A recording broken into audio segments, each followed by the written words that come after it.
So we've got this kind of contentless lecture at the moment on iteration 2. And it's basically just a short little demo lecture, if you will, which is like helping you get started with iteration 2. Because it probably feels like a scary thing. Now, I've got the spec up here and we're essentially just going to go through it. Now, here's some good news about iteration 2. The good news is that this is your third iteration, right? Iteration 0, iteration 1, iteration 2. And you're very comfortable by now. You kind of know what you're doing, you've settled in, and in fact the structure of this is really, really similar to the previous iterations, and all you really have to adjust for is the integration of new content. So if we go and have a look at the spec, you know, same overview, iteration 0 and 1 aren't there. We can see here that we have iteration 2, building a web server. So it's really about, at its core, if nothing else, taking your iteration 1 work, turning it into a web server, and then making it bigger. That's what you're doing for 3 weeks, in a nutshell. Now, the key parts to this, right, are basically, 1, migrating to Typescript, which is actually really, really easy, and we'll talk about that a bit when we look at the code. 2, it says 3, whatever, which is doing all the actual HTTP Express stuff, which is you know, some little things about tokens, persistence, just get post requests, looking at the interface table, ensuring your code is linted. We talked about linting back in week 3, and then just the usual things about Git and teamwork and everything else. And there's a few other details, but basically it's a similar iteration in terms of you're creating branches, writing tests, implementing things, right, like that. There's some info about how to do the testing. There's some more info about continuous integration, storing the data, blah, blah, blah. A lot of this stuff's pretty like similar or digestible. And then we have the dry run here, which is, you know, 1531 dry run 2. We have the marking criteria, which again is very similar, slightly different weightings, but auto marking component, code quality, Git and project management. We have the marking scale here, which is again very similar to iteration 1, except instead of it just being your auto mark times by your test's ability to run against their tests, we also have 5% for linting. That's also added here. I don't think we have any marks in this iteration for TypeScript, but let me just double. It's a new thing, so don't take my word for it. Read what the spec says. So it's like this is all fairly similar. When we come to the interface, similar to how iteration 2 happened, we have a bigger interface now. And also you notice the interface is slightly different in the sense that we don't, sorry, just bad cough. I was sick on the weekend.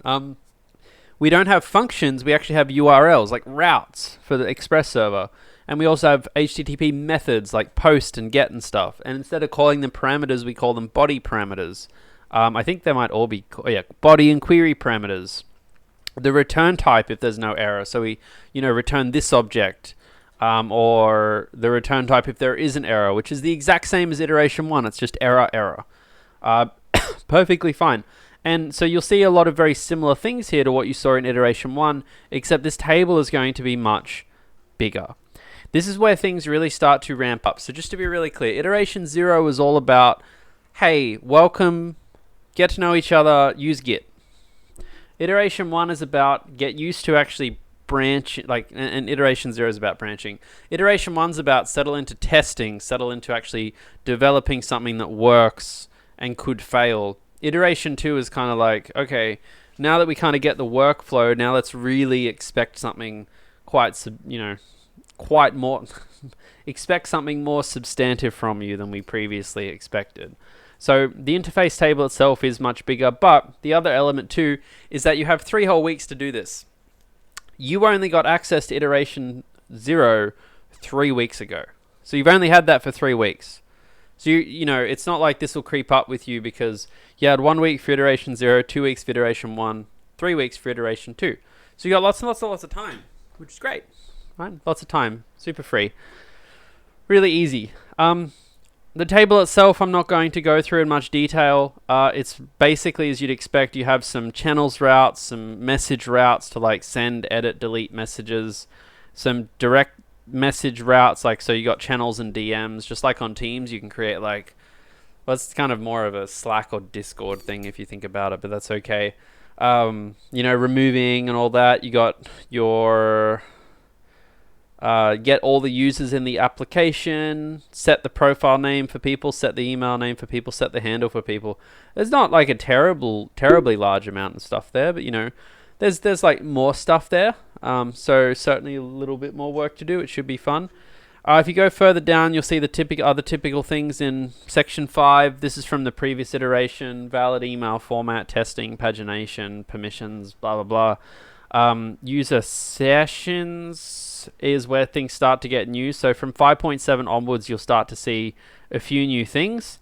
You'll see that there are user sessions now. Go and read what that means. That basically says that you should be able to get like, you know, there should be a notion of like 2 different users logging in, or like logging in and having like separate senses of whether they're logged in or not, which is a little bit more complicated than what we did in iteration 1. It's just a slow evolution of just you adapting to how a real application would actually work with this kind of stuff. Working with a front end, this is one of the more interesting pieces. Let's come back to this after we look at 5.8.1. So what we've actually got for you here is we've actually got an example. Oh no, this isn't up. This should be up. It's not up right now. I'll go chase that up after the lecture. I'll talk to some of the tutors. There's actually an example application of this working program up on the internet. And the reason for that is because when you actually have a look at what an application is, you actually have over here, you have your front end, which is just a web application, right? And this is talking constantly with a back end. Now, in iteration 1, you didn't really have a back end, you just had some JavaScript code. But now that you have an HTTP server, you can actually run your back end and connect to a front end, and those two things can work together, which is very, very, very exciting. Normally, if you click on this link, you will see that there is a working version of it. So you could actually see a working front end that's working with like a real working back end. However, more importantly, you can actually go and run your own back end with a copy of the front end by going to this repo, which is completely public, and you can actually just go and clone it like this. You can just come here. You can open up a terminal like I'm going to do here. You can just go git clone. I still have the yellow color, by the way. I don't think I'm ever going to get rid of it. You can just git clone. You'll clone it, and then all you have to do is read the instructions, which are on GitLab, and GitLab basically just says, okay, the simple way is just to run python3 frontend.py and then a backend port. So I'm going to try that myself. This is what I recommend you do on the CSE machine. So if I go into the folder and I run that command, it says that I'm now running it on this URL. So, you know, I just copy that running on that URL. I go to my browser, I open it up in a new tab, and there's the front end. So the front end is running there.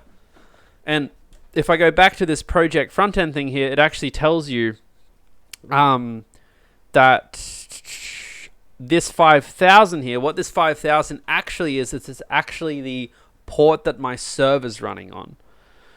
So don't just blindly put 5000 there, go and put the port that your server is running on. So if we were looking at the server that we were playing around with before, it was running on 3001. So I could run the front end just by going 3001 here, and this would run the front end up here, and it would try and talk to the back end on port 3001. So in a second terminal, I would go and run my project back end next to it. You know, I would go and, so that's my front end on my left. I go run my Express server on the right, which I don't have right now because it's, I mean, we could clone it. Let's just do that, I guess, you know. I come back up here. I clone this. I'll open up another terminal. Have to make this one a bit smaller. I probably have to remove it. I have so many copies of students' repos and everything else. So I got my project backend, and then I'll just come in here and I have to npm install because it's like an npm project, which I have some problems at the moment. Don't worry about those. And I just install npm, and then I can just do what you normally do, which is just, you know, running the server, which you'll see for iteration 2, because we'll go through that in a second, so you don't have to worry about it just yet. I can run my, oh lord, Why is that? Okay, sure. There's the server running, and you see that server's running on port 3200. So because it's running on port 3200, I need to go and run my front end on port 3200. Sorry that the window just overflowed there slightly. There we go. So now what happens is I kind of have my back end running over here, and then my front end's running over on the other side. And if I go and load up this front end here,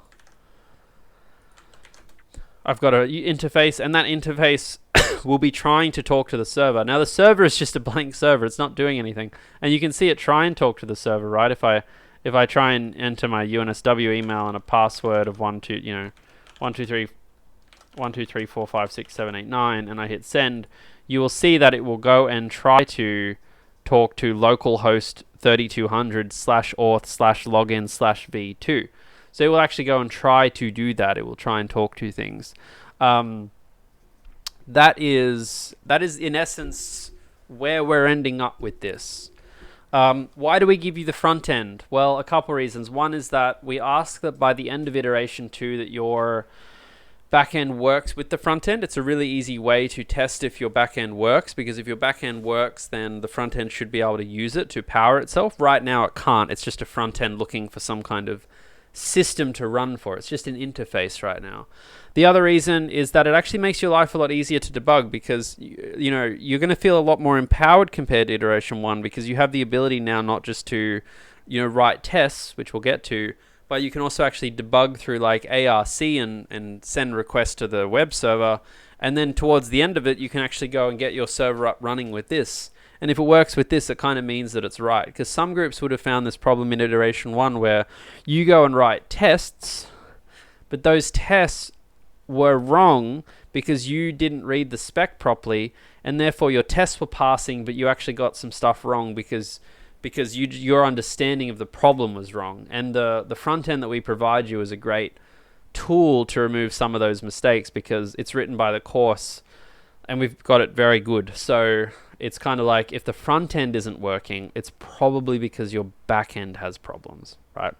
And that's just a really important thing to consider. So if we go back to the spec for a second, we'll go back to where we were. We were at 5.8. You'll see that due dates, as you'd expect, late penalties, all of this stuff's the same. Individual contributions, all this stuff's the same. Peer assessment, all this stuff's the same. Leaderboard, all this stuff's the same. Again, you don't have to spend much of this iteration trying to figure out what the project is about, which is a lot of what you would have spent time doing in the first few iterations. A lot of what you're doing here is just implementing these routes. There's a fair few of them. And a lot of them you can just go and wrap what you've done in iteration 1 too, right? Like you've already done the auth login. So like here's an example, right? Let's go back to our CRUD server here for a second. If I wanted to, and in fact, rather than do that, let's actually look at let's clone the project here. Let's get it up. So let's go back a couple of folders and let's clone the project to this folder. So here I've got project backend. I'll go clone it. I'll go git clone right here. There we are. Now your code will have a few more things. If you do have some merge conflicts, you will sadly just need to work through them. If you really want to know how to like easily deal with merge conflicts, it's pretty simple actually. All you really have to do is just like, if you're on master branch like I am here, if you just locally just go git fetch, it'll pull in a bunch of other branches that might include like an update branch. You might see some update branches. All you really have to try and do is just write git merge, then the name of that branch, and it will try and merge it in, and then you can just resolve the conflicts manually. I'm not going to go through that now in the lecture much, because there are lots of case-by-case situations with the groups, so please just talk to your tutor, because they're like more than happy to help you, and they will be very, very useful. But let's get back into this. So I've got my project backend here, and I'm going to go open that up, and we're going to kind of inspect this together, because there are a few interesting differences here. So here's our project backend. Now, first thing you'll notice is that the source files themselves haven't changed a ton. So we've got our source files up here. Now, channel.js and channels.js, all of these were just as we left them in the previous iterations, right? We haven't actually changed these. We haven't changed data store. So most of this stuff here is the same. the main thing to point out is this server.ts here. This server.ts is the essentially like the starting point for your code, as in this is the file that's run when you run your web server in iteration 2.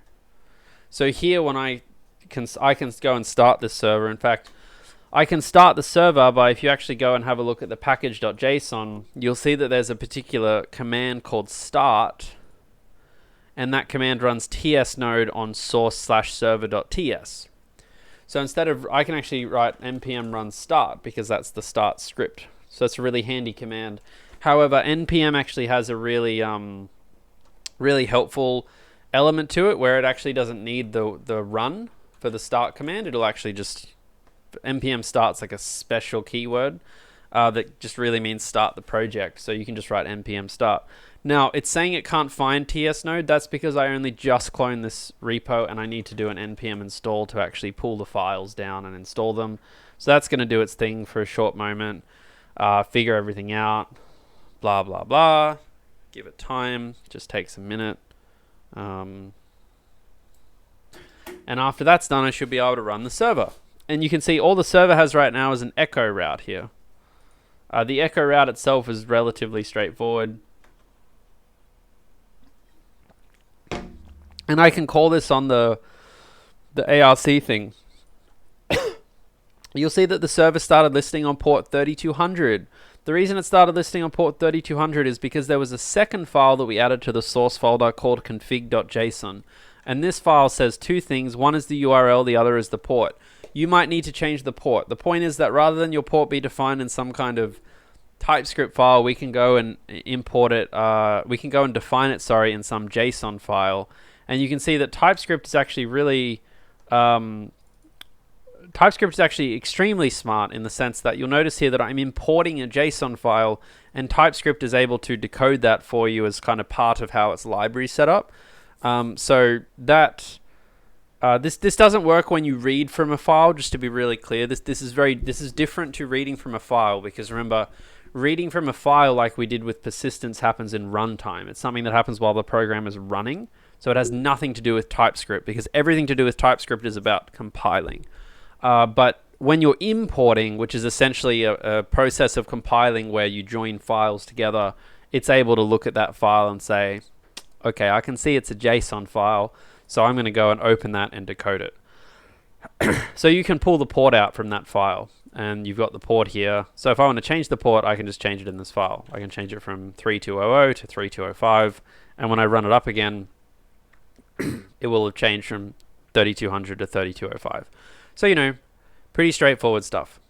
Now, there is one route here called echo, and you'll see that it takes in a query parameter called echo. It's very similar to iteration 1, where if I have a GET request here, I can change this to 3205/echo, and the query element I can give it is, was it echo? I think it was echo equals Hayden, and when I run it, I get Hayden back, right? So it's a really simple route just to test things, just to give you like a sense of what's going on.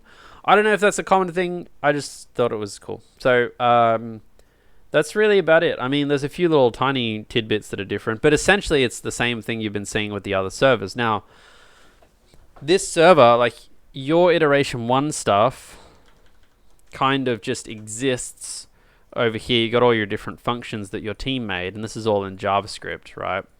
And then over here, you've got your new server.ts in TypeScript.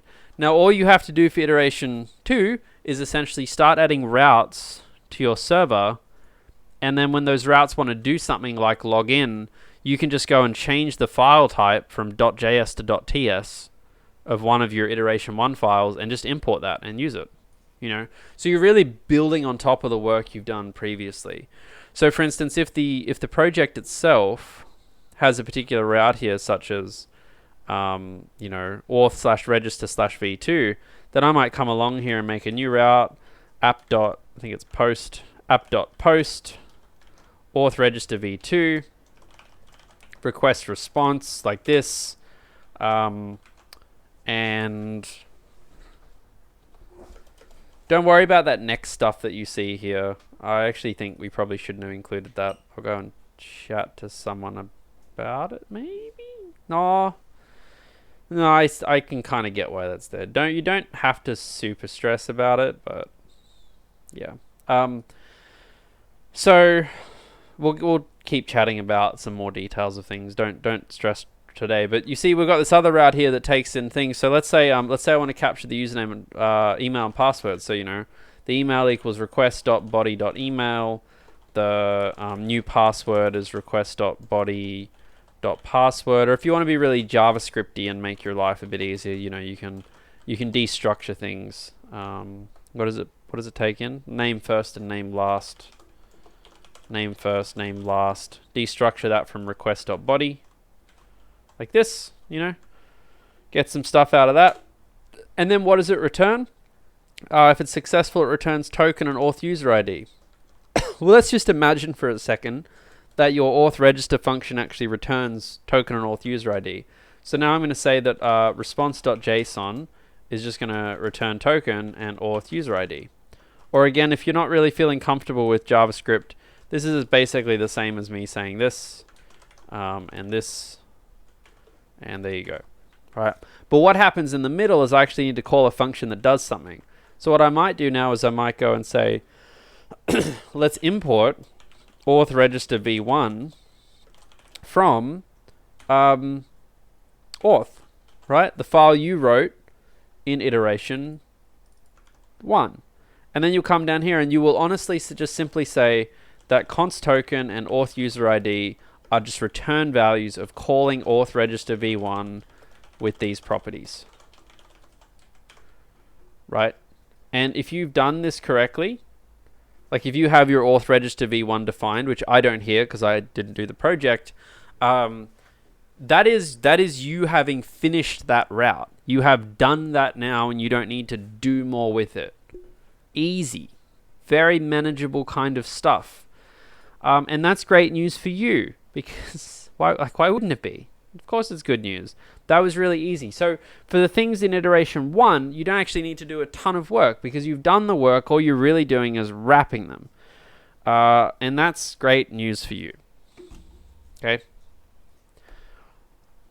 Obviously I've done this before, so I know what to write, but the point is that it's not much code.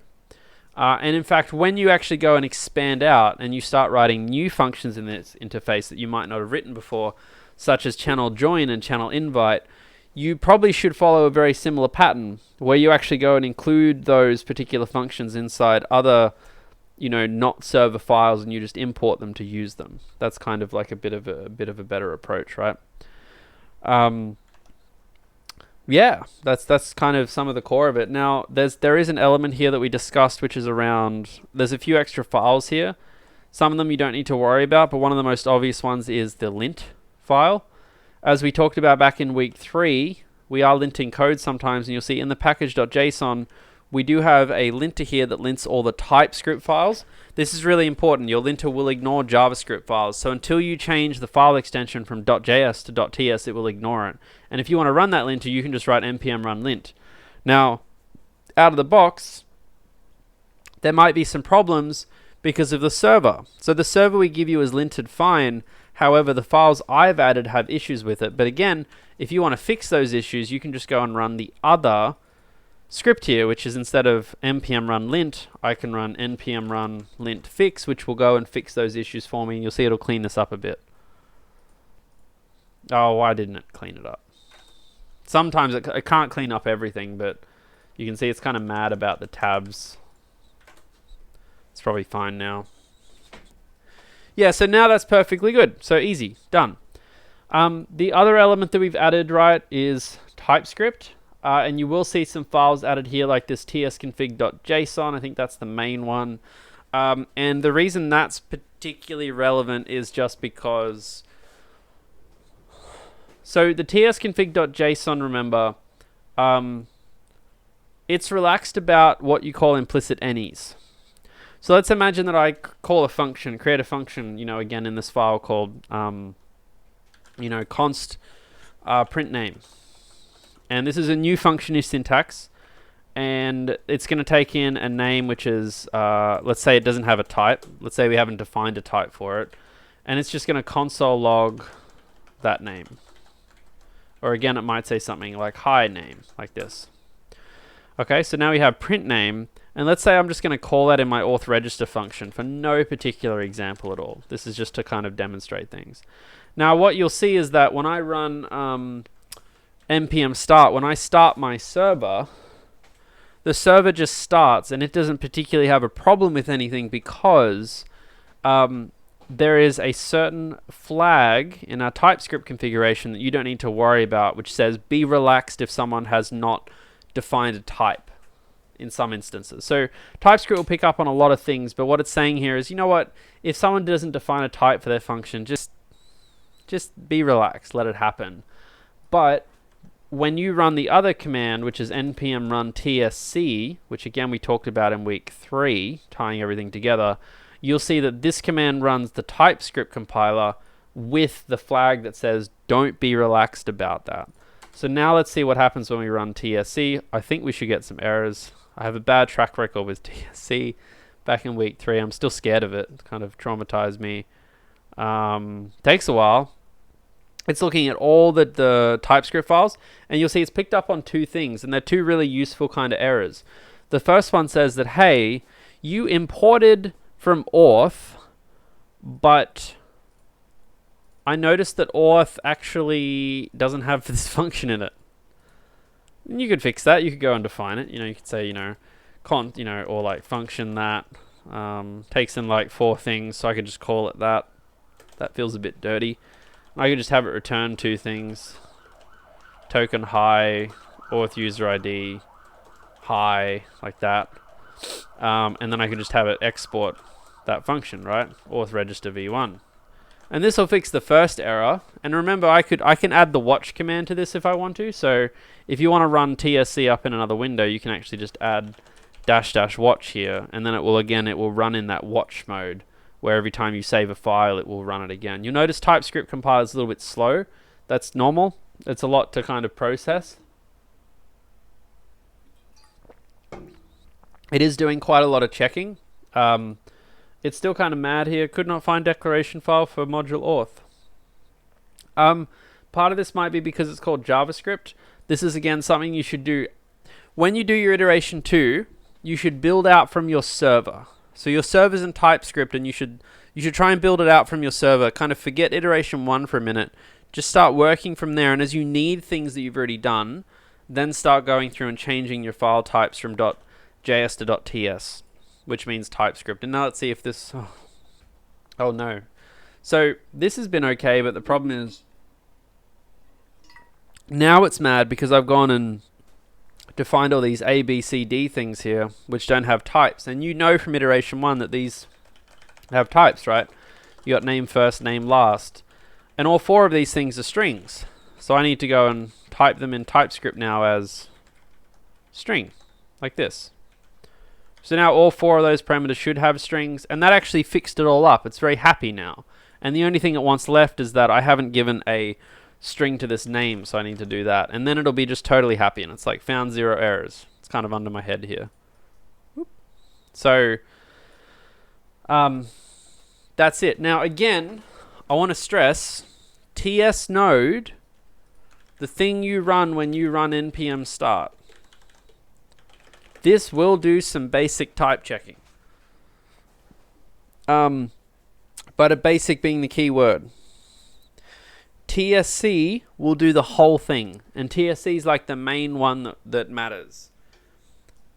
I don't actually think, I could be wrong, let me check in the marking criteria, because we wrote this like a month and a half to 2 months ago. I want to see what's in the type marking criteria about TypeScript.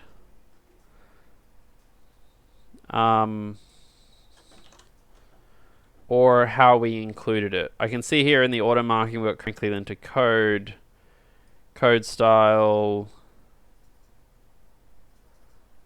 I'm going to have to rain check you on this one. The thing is, we had a lot of discussion about whether to include TypeScript in the marking criteria or not. We weren't sure if it would be too harsh to include it, and I think I decided to not include it. I think. God, I hope it's not written here. Tests do not need to be in TypeScript. Doesn't really matter. But return types. Type.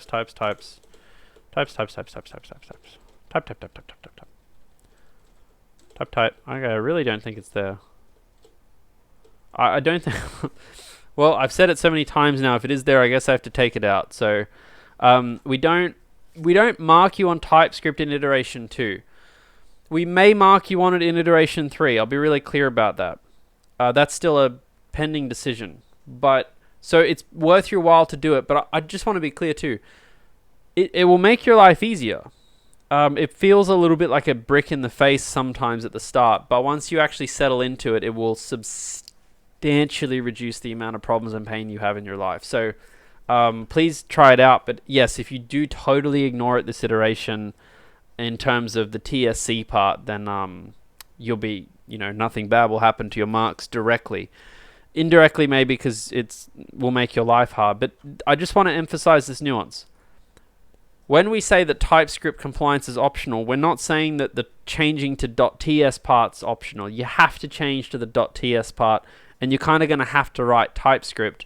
What we're saying is that we're not going to run npm run tsc on your code and take marks off you if there's issues. Because your code can still function without it. It might just be like a little less kind of clean in terms of typing. So npm run tsc is a great way to look for bugs in your code. I 100% mean this. If you keep an eye on this and you keep this at 0, that's about 2/3 of your bugs gone without having to debug. So do that. In terms of the .gitlab CI file, we have updated that to do a few funky things with the server. It's really hard to test a web server. It's kind of part of the problem. So we had to write some extra code in here. But you'll also notice that as part of the pipeline, we actually now run 2 things, which are npm run test. We actually run your tests for you. And then we also run TSC to type check for you. So these will both be in the pipelines now. And you can actually see this here. When the latest version of master ran here, you can see that there's tests and the type check. Both of those things run. What I want to emphasize here is if your group is one of those like 5% of groups that's just like, we don't care about being totally type safe, you can just go and delete this here. You can delete it. What pretty much every group will want to do, and we only left it out so that you could get practice modifying it, is you will want to add your own one for linting, where you do npm run lint, like this. And the reason you want to do that is so that your pipeline will keep an eye on your linted code too, so that all the code that gets into master ideally is type checked and linted. And again, I know this feels like a lot, but the reason we want you to hold on is because once you get into a workflow with your team, where you're used to making sure that everything that goes into master is tested and type checked and linted, you will start to feel the benefit of having good infrastructure and tooling around you, and you will have a much clearer understanding of why we push some of these agendas. Now, I think the only thing I really haven't talked about here, which is important, is just a little bit on the testing front, because most other things I think we've kind of covered in some way, shape, or form. Again, there are other pieces of information here, but you can go and read the spec. We have already been talking about this for over half an hour. The testing, just like we've mentioned, is similar to... It's using Jest, which is very similar. However, the complicated factor here is that it's HTTP. So you're no longer running those nice little simple tests. We talked about this extensively at the end of last week, at the end of 4.2. Go check that out if you haven't already seen it. But it's really just tests like this: describe, test, make an HTTP request, get the response, check it. And it is just in TypeScript. One of the benefits of TypeScript with testing is that nearly in all your cases, you are probably able to very easily... writing tests in TypeScript is not this big scary thing, because most of TypeScript is just JavaScript, and most TypeScript is pretty good at inferring types. Like, have a look at this file. How many type definitions are here? Very few. I can just see one here. And in fact, you don't even need those if you just include the JavaScript to cast it to a string, I'm pretty sure. So like, if you did it that way, there's no actual TypeScript happening here necessarily. And that's great because it means that for you to kind of write tests in TypeScript doesn't sound like a scary thing. It sounds like a really easy thing. Most of the first painful bits you'll experience are probably just that. When you start writing tests for iteration 2, remember how before in our server.ts, by the way, I'm getting to the end, so if you have questions, please start asking them now so I don't have to sit around waiting. Remember how with server.ts we wrote our auth register here? The problem is I can't necessarily just rely on my auth register test that I wrote, my auth.test.ts, or whatever file you called it.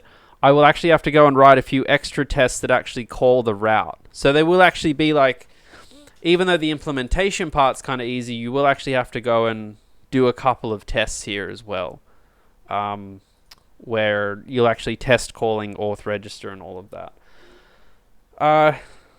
The reason I point that out too is because just like iteration 1, it will require some coordination from your group in terms of the person who's probably most able to do work the soonest probably should be doing the register route, because the register route helps you test and write the login route and so forth. So there will be a little bit of deja vu. It's just that it won't feel like starting from scratch. It'll just feel like expanding on what you've done previously. Yeah. So are there any questions about this? We're pretty much wrapped up at the end now. I don't think... There's a few small notes. Go read the spec, but in a large part, again, I could baby you. I just don't need to dictate this to you for 20 minutes, you know? You have better things to do and you can go and read the English. But they're the big conceptual things. So any questions, ask. You got 30 seconds. Otherwise, what we're going to do probably is take another break and we'll probably get stuck into the exceptions lecture tonight, I think. So please, any questions... Let's get them through now. Then we can wrap up this part at least.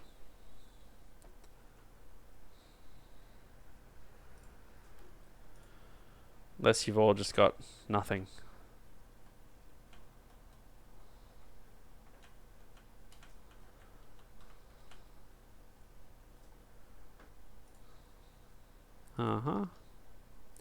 Okay, well... Appreciate that. So please leave some feedback. What we're going to do is we're going to take another 5-minute break, and we are going to get stuck into the exceptions lecture. So thank you for this. Please fill in the feedback if you get the chance. Yeah, it would be great.